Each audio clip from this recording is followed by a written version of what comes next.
up, y'all? I'm Nakina. And I'm Big Chested, Big Sexy, and welcome back to Will and Nakina Unfiltered, episode 10 of the podcast. Yes, indeed. It is episode 10, right? Yes, it's episode 10. Make sure. Look, see, I be having to keep track of it myself, you know. But anyway, how you feeling today? Sure. I'm beautiful as always, baby. I said, how you feeling? I ain't said nothing about you being beautiful. So I'm feeling beautiful. All right, y'all. I'm beautiful as well, always. I feel okay today, you know. I feel all right. Anyway, we got a little story time for y'all, okay? We're going to do this one a little different, okay?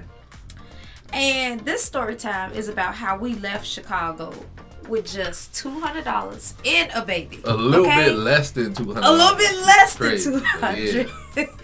And $200 and a baby. Yes, and let me tell y'all, it was a challenge, to be honest, because, well, do you want to tell the story, or?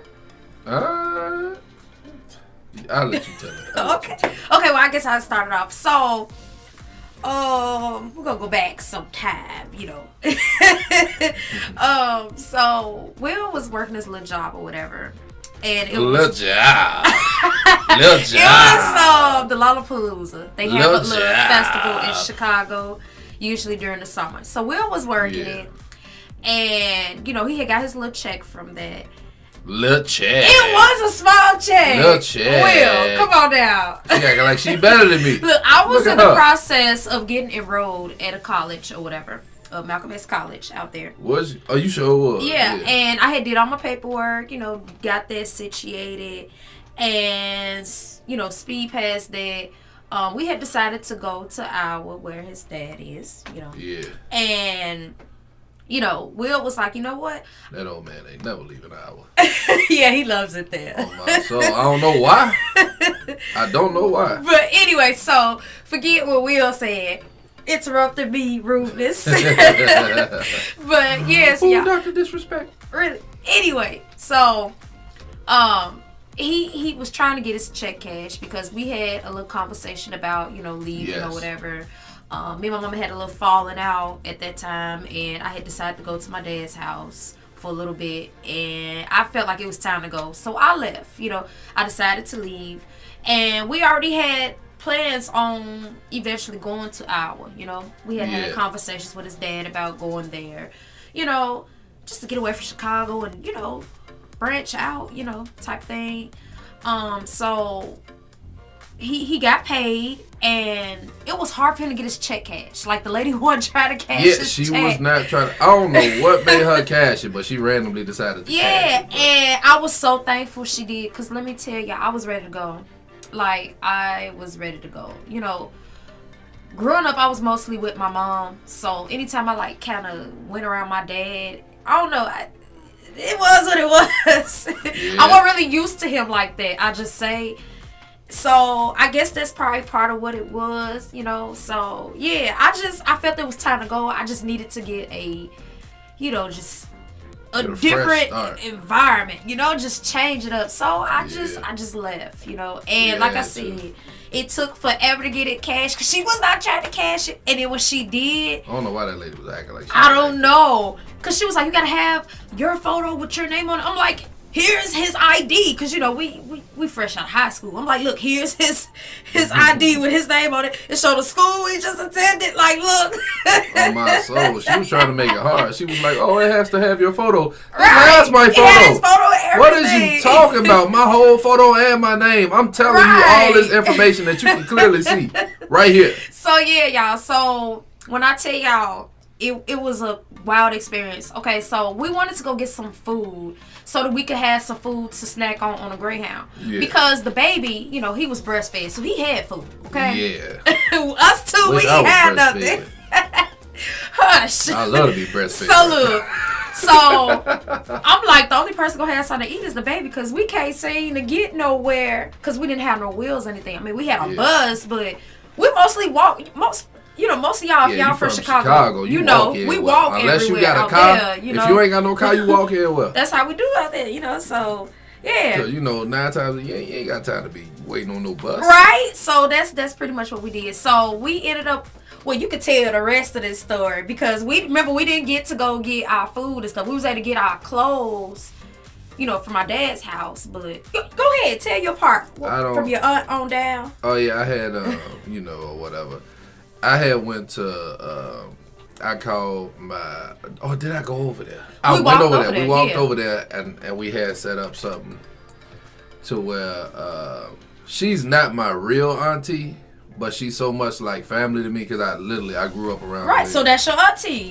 She's my auntie's best friend. Right. And, I basically call her auntie. Right, a lot of us do. I mean, and all that stuff. But yeah, long story short, my auntie, she grabbed me. I said she grabbed me. I went over there and talked to her. Yeah. She hooked me up. She was like, yeah, I can take y'all down there to the Greyhound station. She pulled up. And I kid you not, God was with us that day. Yes, he was. Because her pops, right? He was on his way out there to see what we was doing, where we was about to go. And as he walked out, his landlord just so happened to be right there. And he went to go talk to his landlord. We was like, yep, you ain't stopping nothing. We left. I was so young then, though, y'all. Like, I had just turned 18. Yes. And everything was just happening so fast. I mean, between being in tour with my mama, moving in with my dad, like, I needed to get away from Chicago to just think, So, yeah, we left, and I really liked it out there. The hour was very peaceful. It was. But the rent is high. I mean, it ain't no different from here, but they, what? Yeah, you're right, because, he was a 4-bedroom for $850. We got a 4-bedroom, 2-bathroom with a den for what? I'm not gonna say our, but yeah, it's just no. But yeah. But yeah, like at that time, let me tell y'all, we had just got there. We didn't have no job. No job. We didn't have no job. We had just Will had just got hired at Popeyes. And then I had just got a job with McDonald's. I ain't gonna get started with the McDonald's situation. I still remember that day, your first day, Let me tell y'all. Her first day at work, right? She gets there, and mind you, the bus, I know the... What is you doing? I know the bus route and the schedule for, because the bus I used to take going to work, it was, I think, the 11, I think it was. Yeah. But get to the point. But I knew the route. I knew, where they stopped at, where they started at, and all that stuff. Right. Because, I had to take it. Most time I walked, but when I took the bus, it was whatever. Right. But she gets on the bus, and this man, apparently the whole time he arguing with somebody, he mad. He was mad. And instead of going the route he's supposed to go, he's going everywhere else. He went everywhere else, y'all. Like, I thought this bus was never going to stop. I kid y'all not. Like, I just remember it. It was wild. People was on the bus fussing because they were supposed to get off the bus, and he was so into it, with whoever was on the bus, and he was going at it with them that he wasn't paying attention. I don't know why nobody stopped. I would have been like, "Hey, bro, that's my stop right there." I don't know if that man kept his job. I hope not. Getting mad and he getting mad and going home on people and taking people on rides like that. He ended up making me miss my opportunity with going to work. Keep in mind, I had just got hired. And then she had to walk home and it was like, I don't know how I went in like an hour. It took me 8 hours of walking, y'all, from where that man dropped me off. And then I just so happened to have remembered the spot I had got to last. Like, his dad stayed in that region, so I had went to their house, and then I went to church with them, and then he had took me home. But it was because I remember you. I was waiting on you for a minute. I'm like, she should have been got off. She should have been home. And then I see you walking. I'm like, is that my wife? Yeah, like. And then I'm like, what's going on? And then, long story short, she tell me the whole story. Yeah. I'm about to kill this bastard. Keep in mind, y'all. So I called my boss. I tell him, I'm like, look, this happened with the bus. First off, they already not believing me because it sounded wild. It sounded wild. So I'm just like, I'm trying to tell you, this happened and this and that. Because, some of these employees, they just don't be trying to hear you. You can be telling the truth, but they don't be trying to hear you because some people be playing games. It's just, yeah. So I'm about ready to break down in tears because I just got hired. I just moved into this apartment. I'm trying to figure, I got a baby. Oh so I'm trying to figure it all out. I kid y'all not. So he was like, okay, you know what? If you could bring me in an excuse. How can I bring you in an excuse? Well, it was a bus driver. That was so anyway, skip past all that. So I ended up getting a second chance. Now here we are, the day of me having to go back to work. Now the same bus route. The bus was like, they used to have a time on this little chart, little booklet or whatever. You knew the bus was gonna be there around that time. I had called and scheduled my bus. The bus never showed. So guess what happened? What y'all think happened? I got fired. I wasn't able to keep the job. And will not tell you, cried a river. So then that left Will, who was working at Popeyes for what, like $7.25? Shh. Yeah, it was $7.25 I was making over there. Right, and let me tell y'all, we ended up leaving there. His mom, bless her soul, she had paid for us a Greyhound. She paid for a Greyhound.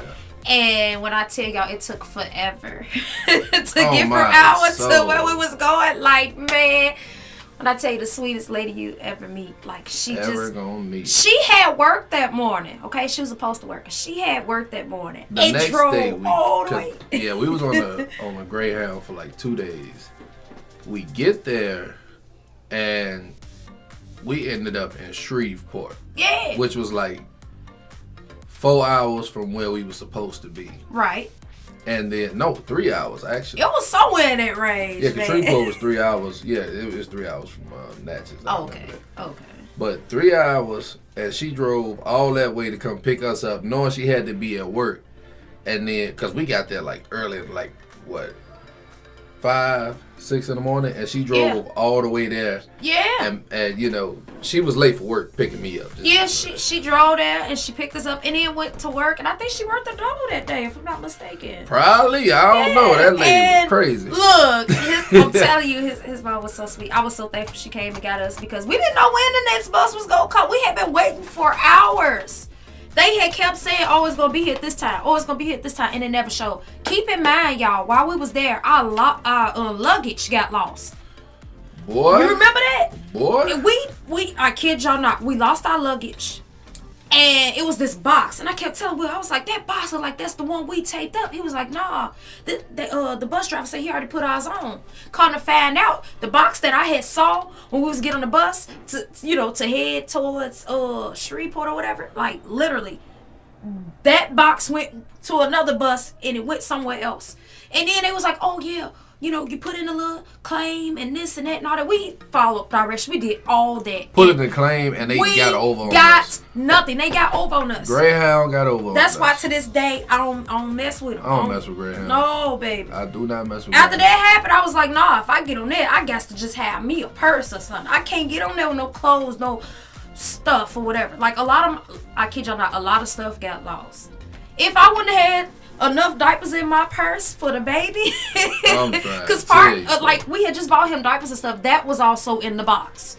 I had I put just enough in my purse. We had like socials and all that in there. I had me an Xbox in there. Yeah, Will and had all just that, like a stereo system, clothes, all that. Whoever had took our stuff, our luggage had a come up, because when I tell y'all, Will had just got paid.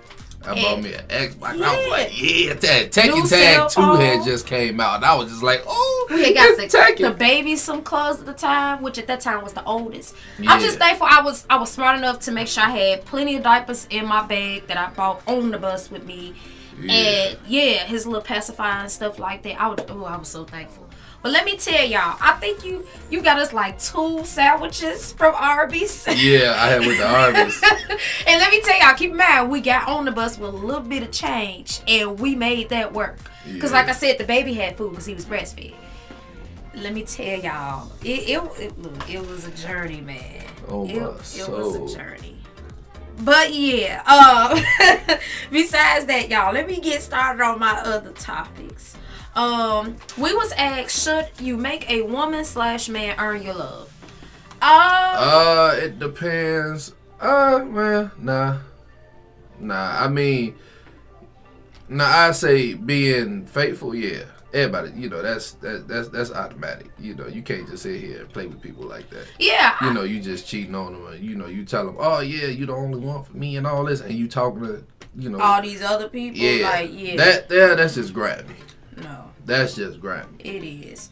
So, But, you know, don't settle for less. Don't settle for anybody that ain't for you. Yes. You know what I'm saying? Like, don't just give your love to anybody. Yeah, you can't just give your love to anybody. People step on your heart real fast. Yes, quick. Indeed. Someone asks, how do you make a man regret losing you? Oh, that's easy, boss up. Whatever you was doing while you was with him, do something different. You know how you make him regret losing you? How?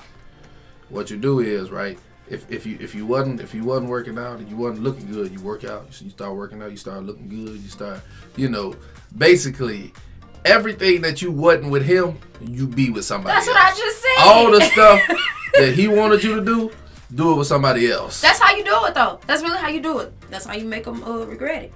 That's why I said boss up. Boss up, and he will regret it. Because he going to be like, dang, something different. You know, she wasn't like that with me. She ain't do all Who was this new dude? That make us mad. Cause we're like, I've been asking you to do that for years, and now you want to do it. Right. We was asked,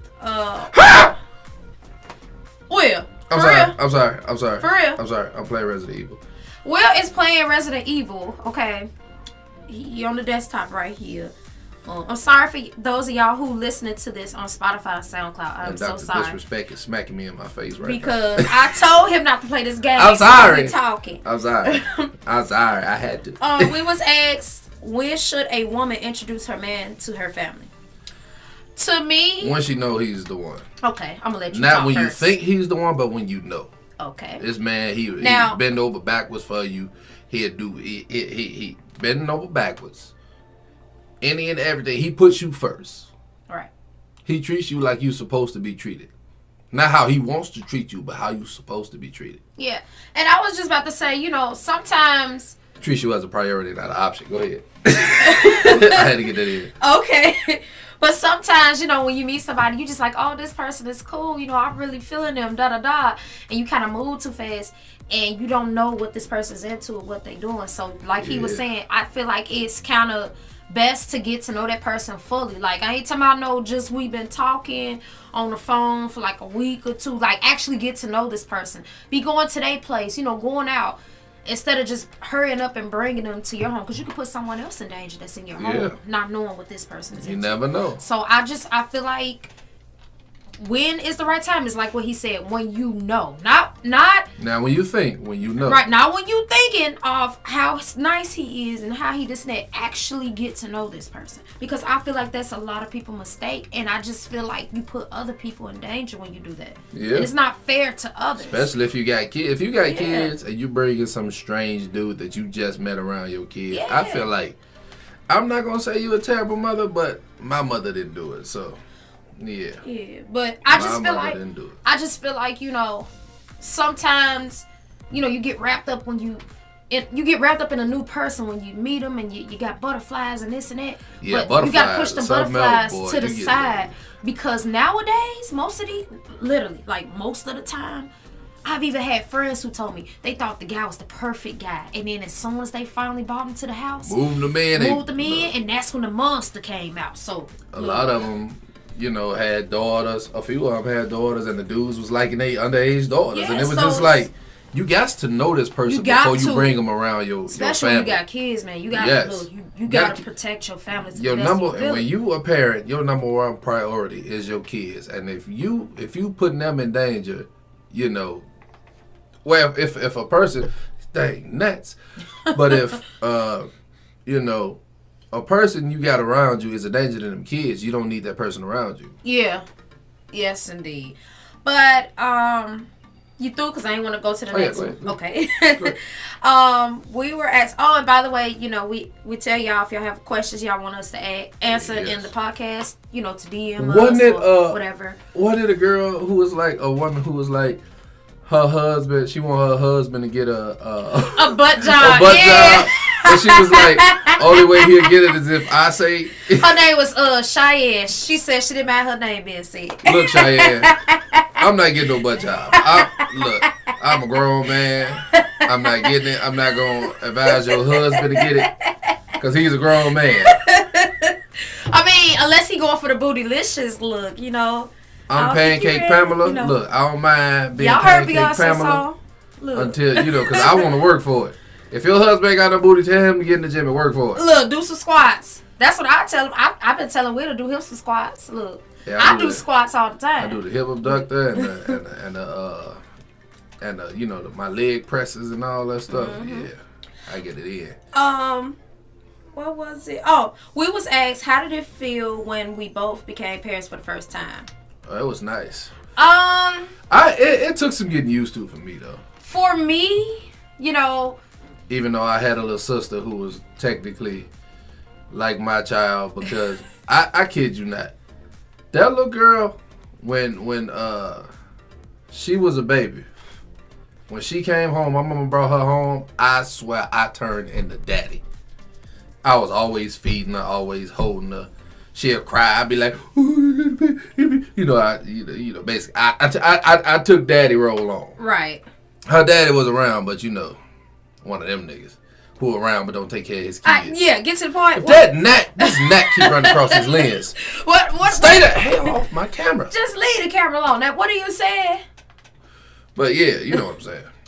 But yeah, I turned into daddy, basically. I took the daddy role. Well, that's natural. You are the oldest out of 8 kids. So, yeah. You know, I'm the oldest I didn't do out that of my with nobody else, 3, though. So. I had, my mom had 8 kids. I'm the oldest. Hey, I'm the oldest on both sides. Yeah. I'm my dad's oldest, too. Yeah. Unless you ain't telling me something, boy. You better leave your daddy alone. But I'm the oldest on my dad's side too. But yeah, I'm the oldest of 8 on my mom's side, and you know, if this gnat don't leave me alone. Look, if you don't finish your sentence, I'm about to start. Bye. But I'm the oldest of 8, and you know, I did none of that with none of them except for that one. Like she was my baby. Right. She was my baby. She was daddy's baby. That's how I was before I was daddy. On my mom's side. You know, me being the oldest, like my little brother and my little sister, like I literally treated them like baby dolls. Yeah. Literally. So about time I had mine. Lexa looked like a baby doll. Like she was so little when she got home. But yeah, so. Let me cut you off again. Cause you making me lose my train of thought. Hush. But yeah, so I had got the practice because mom had already taught me how to make bottles and change diapers and you know, all that good stuff. So me having my first one at 17 months prior to me being 18, I grew up fast. Yeah. Like I miss sleep.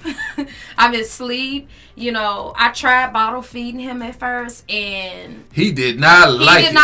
I used to try the bottle. And let me tell y'all, when we was in the hospital, like he enjoyed drinking his Enfamil. Okay. But then no, I think I tried. Yeah, because the first feeding we gave him was Enfamil, and then we breastfed him, and after we breastfed him, he did not want that Enfamil no more. Right, but you remember that was like 2 days after we had got home. He was on Similac, wasn't he? He was on Enfamil. I'm trying to tell you. I know the rest of them was on Enfamil, but wasn't he on Similac? No. They suggested Similac, but I was like, I wanted to try Enfamil because they was gonna do Similac. I think the first bottle was Similac, and then they was like they had ran out of that, and then it was Enfamil. Him and the rest of the babies that was there had. Yeah. But yeah, anyway, look, I grew up on Similac. So you know, while he's at the hospital, he was fine with the Enfamil. But as soon as we got home, my mama suggested, she was like, "Baby, you want to get some sleep? Give that baby some breast milk. I'm telling you, he will sleep." And that's what I did. When I tell y'all, I was so relieved. I was like, yes, I could get like, you know, some time to sleep. I could get 5 minutes of sleep before he wakes up again. Even a good 5 minutes of sleep at that time was just so wonderful to me. So you know, I had got me a little sleep. Got up. Will was already holding him, trying to feed him. He wasn't trying to take the bottle. He wasn't trying to take it. He was like, right. Get this thing out of my mouth. So Will was like, I don't want this nastiness. He trying to take the bottle, and I was like, oh, maybe it's the breast milk. Gave him the breast milk. He ate, burped him, you know, changed the diaper, all that good stuff. He was fine. Right. So yeah, it was okay. I mean, as far as being young and trying to figure it out, get a job, focusing on adult-like things, trying to go to college, all that. Yeah, you know, it was a lot of stuff to think about. But at the same time, I was like, look, as long as I do what I'm supposed to do as a mother, even if I'm young, then boom, pow. You know, because, look, my mama was young, but she had me. And she made it work. So, look, I was like, look, I'm going to make it work. Oh, my soul. But anyway, what advice would you give a 18-year-old after graduating high school? One is save your money. Save your money. Let me tell you, save that guess what? money. Money don't grow on trees. And, you know, if you're staying with your parents and you cool, you ain't got no issues, you know, as far as with your parents, save your money and you know, save up to get you your own place and stuff like that. Don't be trying to rush just because you're 18 to leave the house. Because trust me. It is not, look. It's hard work, baby. People be thinking, oh, yeah, this and that. I can't wait to have my... Look. I was the same way. I can't wait to have my own. I can't wait to get out the house. And guess what happened? I got out the house, and I was like, "This is ghetto. I don't like this. It was so ghetto to me. It was so. I was just like being an adult. I don't see how people pay bills and rent and be happy about it. I understand, you know. I understand the joy of having your bills and rent paid, because when my bills and rent is paid, when I just pay my rent and bills, boy, that's one of the best feelings in the world. Oh, yeah. Most definitely. Knowing you ain't got to want for nothing because your bills is paid, your rent is paid, you got food in your refrigerator and your little deep freezer. Yeah. Look, I can do all that.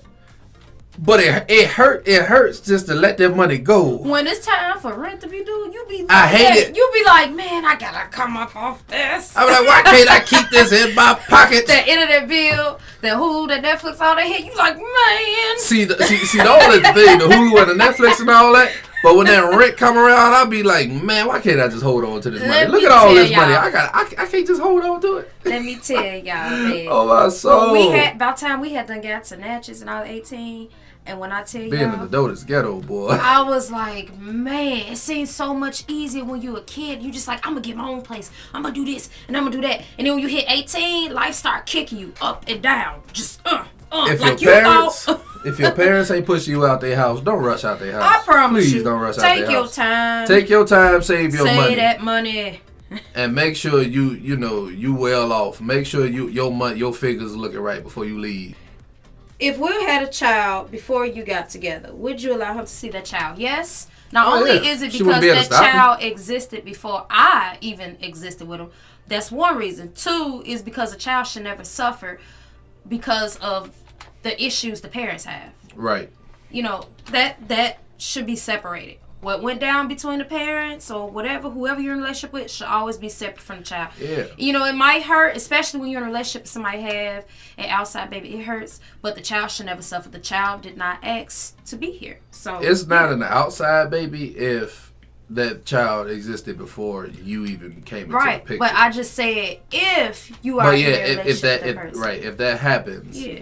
And you with somebody and they make an outside baby, it's not the child's fault.